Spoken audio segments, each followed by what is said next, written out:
그 전에 몸살이 나서 아주 힘들어할 때가 있었고 또 맹장염으로 아주 힘들던 그러한 때가 있습니다.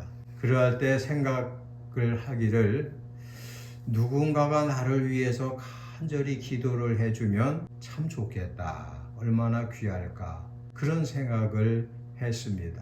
그래서 고난당할 때에 사람들은 여러 가지 다른 사람들에게 기대하는 것이 있습니다.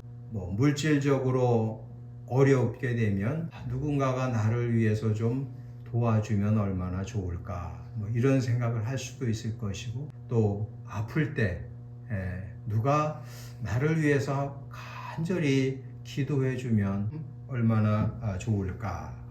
이런 생각을 합니다.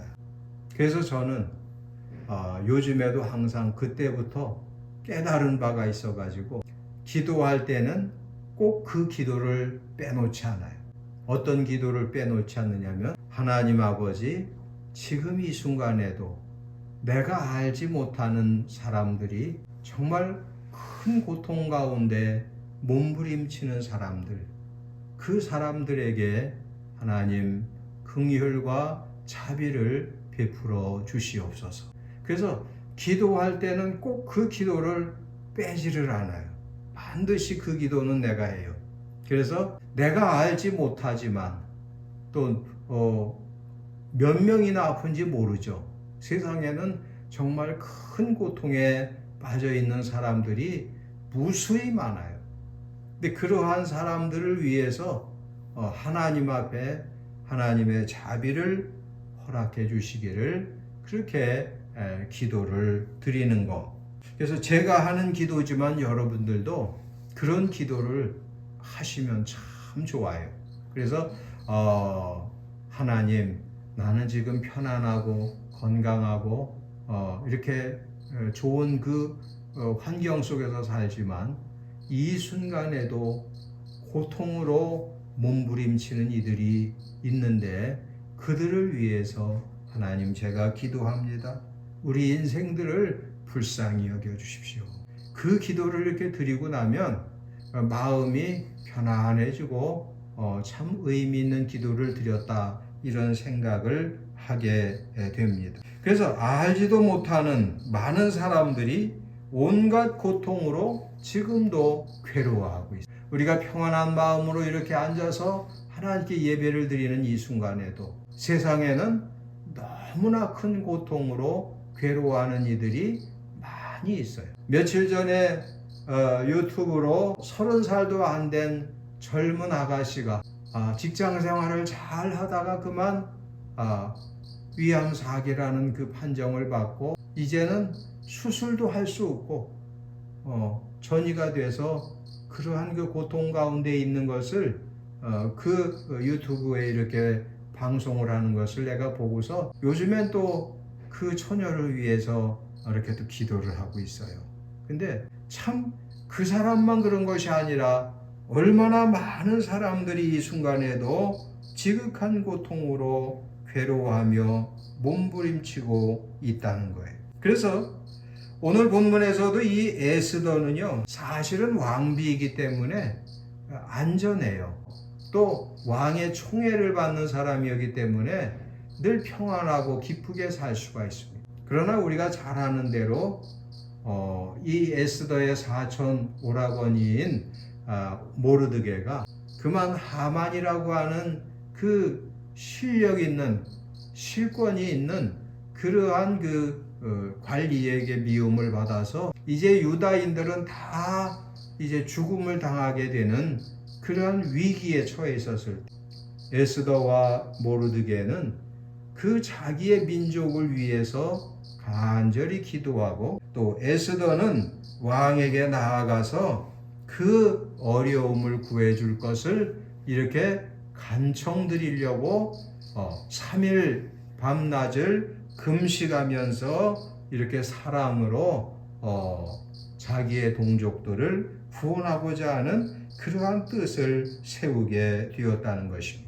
여러분 이처럼 우리는 우리의 주변 사람들을 위해서 기도하되 우리가 알지 못하는 이들, 그들을 위해서 기도를 해야 하고, 그렇기 때문에 우리는 남모르는 사람들, 또 어려움 중에 있는 사람들을 사랑하는 것이 대단히 중요하고, 그것이 바로 하나님께서 원하시는 그 명령이다 하는 사실입니다. 그래서 구약 시대에도 보면 하나님께서 이스라엘 백성들에게 아예 그 율법을 내려주셨어요. 너희가 곡식을 거둘 때에 다 거두지 말고 많이 남겨놓으라는 거예요. 참 제가 어린 시절에는 참 가정 형편이 어려운 그러한 친구들도 많았고, 또 그들 중에 나도 역시 가정 형편이 아주 어려웠어요. 여러분, 오늘날 젊은이들이 들으면 정말 그랬을까? 이럴 정도로 어려웠어요. 그래서 이 가을 겨울에는요, 그냥 어떤 때는 정말 그 밭에 가가지고 떨어진 이삭이라고 그 콩이라든가 이런 것들을 주워가지고 그걸 화로에 구워 먹고, 그러기 위해서 그 어린 아이들이 밭에 나가서 그 이삭 줍기를 했어요. 우리 어릴 때 나만 그런 게 아니에요. 우리 친구들도 다 그렇게 살았어요. 참 어렵죠. 또 고구마 밭을 가서 또 캐요. 다 캔 데 가서 또 캐요. 그러면 작은 고구마가, 우리 권사님 오시면서 고구마 밥 보면서 맛있게 생겼다고 그랬는데, 정말 우리가 그렇게 어렵게 살았어요. 이해가 갑니까, 여러분? 지금 사람들은 도저히 이해할 수 없는 거예요. 그러니까 북한에 있는 아이들하고 똑같았어요. 우리가. 내가 어릴 때는 그랬어요. 아니, 고구마 밭을 가서 또 캐요. 그 어른 밭을. 그러면 신기하게 고구마가 또 나와요. 작은 고구마들. 그걸 먹는 거야, 어른 고구마. 그렇게 어렵게 살았다고. 그러니까 6.25 전쟁 끝나고 이렇게 한 10여 년 이렇게 지나고 막 이럴 때 참 어려워. 누가 들으면 또 내가 또 나이가 한 70 넘은 줄 아는데 그렇지는 않은데, 아무튼 간에 참 어렵게 살았어. 그 가가지고 그 주워서 먹고, 또 동네 잔치집이란 잔치집은 참 어떻게 동네 친구들이 다 와요. 가가지고 그 얻어먹는 맛에, 그 밥 한 그릇 얻어먹는 맛에 그렇게 가요. 그래서 하나님께서 그 이스라엘 백성들에게 너희가 곡식을 거둘 때 땅의 곡물을 다 수확하지 말고 많이 남겨놓으라는 거예요. 후하게. 그러면 그 어려운 자들, 나그네들이 그것을 먹을 수 있게 하라. 그래서 레위기 23장 22절에 너희 땅의 곡물을 벨 때에 반 모퉁이까지 다 베지 말며 떨어진 것은 줍지 말고 그것을 가난한 자와 거류민을 위하여 남겨두라. 나는 너희의 하나님 여호와니라. 그러니까 우리가 어떻게 살아야 되느냐? 나그네와 어려움 중에 있는 사람들을 위해서 곡식도 다 거두지 않는 그런 착한 배려심이 있는 그런 선한 사람이 되라는. 우리 하나님의 백성들은 이렇게 바르고 큰 사랑을 가지고 살아야 돼요. 그리고 우리가 사랑할 때 사랑스러운 사람만 사랑하지 말고 정말 원수까지도 사랑하라고 예수님은 명령하셨어요. 마태복음 5장 44절에 나는 너희에게 이르노니 너희 원수를 사랑하며 너희를 박해하는 자를 위하여 기도하라. 이같이 한즉 하늘에 계신 너희 아버지의 아들이 되리니 이는 하나님이 그 해를 악인과 선인에게 비추시며 비를 의로운 자와 불의한 자에게 내려주심이니라. 아주 바르고 크고 넓고 깊은 그러한 사랑을 가지고 우리의 인생을 살라는 것입니다. 출애굽기 23장 4절에도 보면요, 내가 만일 너를 미워하는 자의 소나 나귀를 보거든 반드시 그 사람에게로 돌리라. 내가 만일 너를 미워하는 자의 나귀가 짐을 싣고 엎드러짐을 보거든 그것을 버려두지 말고 그것을 도와 그 짐을 부릴지니라. 그러니까 그 당시에 이제 나귀나 소나 이러한 그 짐승들이 때때로 그 집에서 뛰쳐나오는 경우가 있어요. 그래갖고 막 방황하고 돌아다니고. 근데 보니까 이게 내가 아주 미워하는 사람의 그 짐승이라. 그러면 그걸 못 본 척 하지 말라는 거예요. 그거를 잘 데리고 붙잡아서 내가 싫어하는 사람이지만 그 사람에게 그걸 끌고 가라는. 어느 날 예수님에게 어떤 그 사람이 와가지고 하는 말이, 내가 어떻게 해야 천국에 갈 수 있습니까? 그랬더니 예수님께서 다시 반문을 하시는 거예요. 그래, 율법에는 뭐라고 쓰여 있느냐? 그랬더니 이 사람이 하는 말이, 네, 사람 내 이웃을 내 몸과 같이 사랑하고 하나님을 마음을 다하고 목숨을 다하여 뜻을 다하여 사랑하라고 하셨습니다. 내가 이를 행하라, 그러면 살리라. 그랬더니 이 사람이 다시 예수님에게 여쭙기를, 그러면 내 이웃이 누굽니까? 이렇게 물었더니 예수님께서 유명한 사마리아인의 그 비유 말씀을 하십니다. 어떤 사람이 예루살렘에서 여리고로 갈 때 강도를 만나가지고 있는 거 다 뺏기고 옷도 뺏기고 매를 맞아서 거의 죽어가는데 제사장이 지나가다 보고 그냥 지나쳐가. 레위인도 보고 그냥 지나쳐갔어. 그런데 지나가던 사마리아인이 이 사람을 잘 치료하고 이끌어서 주막에 데려다 주고 또 여비를 더 챙겨주었다 하면서 예수님께서 말씀하시기를, 내 생각에는 이 세 사람 중에 누가 강도 만난 자의 이웃이냐? 선행을 베푼 자입니다. 말씀을 드리죠. 그러자 예수님께서 가서 너도 이렇게 살아라, 이렇게 말씀하시죠. 그러니까 예수님께서도 항상 강도 만난 자가 얼마나 초라한 사람이에요. 피투성이가 되고 옷도 뺏기고 돈도 다 뺏긴 그 상황에서 그 사람을 사랑하는 것, 그것이 우리 하나님 자녀들이 살아야 할 사랑의 실천의 덕목이다라는 것입니다.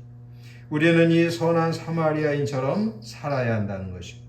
여러분, 지난 장마철에 오송 그 지하차도에서 물이 차오르자 그 통행하던 차들이 그냥 멈춰서더라. 너무 안타까운 사건이 벌어졌어요. 빨간 그 버스가 통과를 해서 거의 다 올라갔어요. 거의 이제 빠져나와서 다 올라왔는데 거기서 물이 세게 내려미니까 이 버스가 못 올라가는 거예요. 근데 뒤에 따라오던 큰 트럭 운전사분이 이 버스를 뒤에서 밀기 시작을 해요. 근데 그래도 그걸 못 올라가더라고요. 그래서 안타깝게도 버스에 탔던 분들이 그만 불행을 당하고 말았어요. 그 트럭 운전사분이요, 그 물에서 허우적대는 사람들을 건져내기 시작을 했어요. 그 중앙분리대의 그 쇠 난간이 그냥 난간이기 때문에 아주 날카로워요. 이 사람도 그 떠내려갈 판이니까 그 난간을 한 손으로는 붙잡고 한 손으로는 그 빠져가는 사람들을 계속 건지는 거예요. 두 사람이 그렇게 건졌어요. 그래서 이 트럭 아저씨도 다른 젊은이한테 이제 다른 젊은이가 이걸 꺼내준 거예요. 근데 이 트럭 아저씨 또 다른 사람들을 또 이렇게 구조를 했어요. 근데 이제 이 두 사람 간에 서로 좀 이름이나 전화번호 좀 알려달라고 그래도 그 젊은이가 무슨 뭘 그런 걸 물어보냐, 그냥 서로 헤어졌는데 나중에 다시 다 만났어요, 그 사람들이. 근데 보니까 정말 그 남자 그 아저씨들의 이 손바닥이 다 찢어졌어요. 그 날카로운 거 붙잡고서 사람을 이게 손이 만신창이가 돼서 양손이 다. 그러면서도 그 사람들이 그런 얘기를 해요. 누구라도 나 같은 상황이면 그렇게 안 하겠나요? 아무렇지도 않게. 그렇게 세상에는 착한 사람들도 참 많이 있다. 자기의 손 다 찢어져도 사람들을 건져내는 것, 얼마나 귀한 일이 아닙니까? 그래서 우리는 이렇게 살면서 어느 때든지 큰 사랑을 실천하는, 내가 알지 못하고 또 모르는 사람들이지만은 심지어는 내가 미워하는 사람이라 할지라도 사랑할 수 있어야 된다는 것입니다. 그 다음에 두 번째로 생각해 볼 수 있는 것은 우리는 올바르고 큰 사랑을 실천하면서 살아야 되는데 가까운 사람들을 사랑할 수 있어야 돼요. 우리가 알지 못하는 사람, 사랑스럽지 않은 사람도 사랑하며 살아야 되지만 또 우리는 가까운 사람들, 심지어는 우리 가족을 사랑하며 살아야 한다는 것입니다. 말라기 2장 16절에 가서 보면 나는 이혼하는 것과 옷으로 학대를 가리는 자를 미워하노다. 만군의 여호와의 말이니라. 그러므로 너희 심령을 지켜 거짓을 행하지 말라. 이렇게 말씀하고 있어요. 여러분, 많은 사람들이요, 가까운 데 있는 사람들을 사랑하지 않습니다. 이게 참 놀라운 현실이에요. 자기의 가족이나 형제나 주변 사람들을 사랑해야 되는데요, 그 사랑하지 않는 사람 얼마나 많은지 몰라요. 그래서 그 계모가 어린 그 의붓 아들을 학대해서 죽이는 그런 일들이 오늘날도 참 많이 있어요. 얼마나 이게 심각한 일이에요. 또 며느리가 시부모님 미워하는 경우 아주 흔한 일이에요. 또 자기의 배우자를 사랑하지 않는 사람 아주 많아요. 부부간에 하루 종일 싸워요. 이 가까운 데 있는 사람을 사랑하는 거 대단히 중요한 거예요. 여러분, 내 친구 중에 아내가 먼저 하늘나라에 간 그런 친구가 있습니다. 그 친구가 말하기를 내 아내는 정말 참 착한 사람이었어. 평생 남편과 자식을 위해서 헌신했어. 나는 이제 죽은 내 아내를 그리워하며 자식들하고 그냥 남은 여생을 살 거야. 그 친구가 자기 아내가 그렇게 착했다는 것을 그렇게 칭찬을 하더라고요. 그래서 내가 참 마음에 감동을 받았어요. 여러분, 가까운 이웃, 식구를 사랑하지 않고 먼 곳의 사람들을 사랑한다면 이건 아주 잘못된 거예요. 그래서 사도 바울은 디모데전서 5장 8절에 만일 누군가가 자기 친족, 특히 자기 가족을 돌보지 않는다면 그는 믿음을 부인하는 자요 불신자보다 더 나쁜 자라고 했어요. 더 악한 자. 여러분, 우리 그리스도인들 중에서도요, 이거 아주 잘못 사는 사람들이 있어요. 자기 부모를 사랑하지 않는, 자기 친족을 사랑하지 않는 그런 사람들을 난 많이 봤어요. 그러면 안 되는 거예요. 요한일서 4장 20절에도 누구든지 하나님을 사랑하노라고 형제를 미워하면 이는 거짓말하는 자니 보는 바 형제를 사랑하지 않느냐는 자가 보지 못하는 바 그 하나님을 사랑할 수 없다. 절대적인 진리의 말씀입니다. 그러니까 우리가 바르고 큰 사랑의 그 삶을 살아야 되는데 그것은 정말 알지 못하는 사람들, 그들을 위해서 사랑으로 기도하고 도와야죠. 그 다음에 가까운 데 있는 사람들, 부모와 형제들, 사랑하는 그러한 그 생활을 우리가 해야 한다는 거죠. 그러면 우리가 그렇게 사랑의 삶을 살려면은 우리의 몸과 마음이 건강해야 돼요. 제일 중요한 겁니다. 그러니까 이 마음과 이 심령을 건강해야지, 마음이 정신이 병이 들면은요 사랑해야 할 사람을 사랑할 수가 없어요. 그래서 오늘날 이 흉악범죄가 일어나는 것은 심령과 정신이 병들어서 일어나는 거예요. 그래서 바르고 온전하고 건강한 정신을 갖도록 우리는 늘 기도하고 힘써야 한다는 것입니다. 여러분, 악한 영이 가져다주는 생각, 또 악한 영에게 마음을 빼앗기면 누구든지 이 사랑을 실천하기는커녕 악을 행할 수 있다, 그 말이에요. 전도서 9장 3절에 이런 말씀이 나와요. 모든 사람의 결국이 일반이라 이것은 해 아래에서 행해지는 모든 일 중에 악한 것이니 곧 인생의 마음에 악독이 가득하여 그들의 평생에 미친 마음을 품고 있다가 후에는 죽은 자들에게로 돌아가는 것이라. 그러니까 우리 사람들이요 미친 마음을 품는다는 거예요, 이게. 그래서 먼 데 사람이든 가까운 데 사람들이든 사랑할 수 없는 존재가 되는 거예요. 그러니까 여러분들은 무엇보다도 가장 지켜야 되는 것이 성경에는 뭐라고 그래요? 마음이 마음을 잘 지켜야 돼요. 평상심을 잃지 않도록 조심하고요. 하나님 앞에 예배를 드리는 기독교 신자라 할지라도요, 이 정신적으로 병이 들어서 사랑을 실천하지 못하는 그러한 사람들이 얼마나 많은지 몰라요. 그러므로 우리는 정신이 건강해질 수 있도록 하나님 앞에 기도하고 예배드리고 또 순종하는 그러한 삶을 살아서 성령의 사람이 되어야 되는 것. 마지막으로 갈라디아서 5장 22절 우리가 잘 아는 대로 오직 성령의 열매는 사랑과 희락과 화평과 오래 참음과 자비와 양선과 충성과 온유와 절제니 이 같은 것을 금지할 법이 없느니라.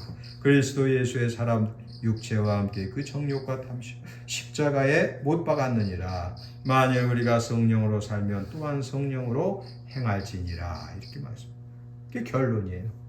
그래서 우리는 우리가 알지 못하는 사람들이 지금 이 순간에도 고통 중에 몸부림치는 사람들을 늘 생각하면서 잠언에서는 뭘 가르치고 있어요? 슬기로운 자의 마음은 초상집에 가 있다.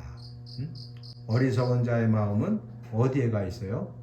잔치집에 가 있는.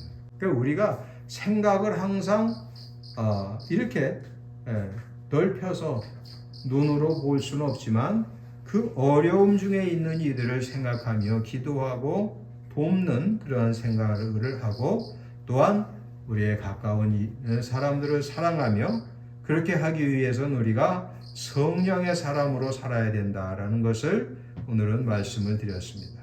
기도합니다. 은혜로우신 아버지 하나님, 이 순간에도 참을 수 없는 고통 가운데 몸부림치는 이들을 하나님 긍휼히 여겨주시고 우리가 그들을 돕고 사랑할 수 있도록 은혜를 내려주시며 우리의 남은 여생 우리 주변에 가까운 사람들을 사랑하며 살 수 있도록 도와주시옵시고 무엇보다도 성령의 도우심이 절대적이오니 성령이시여 늘 우리들의 몸과 마음을 성전으로 삼으소서. 예수님의 귀하신 이름으로 기도드리옵나이다. 아멘.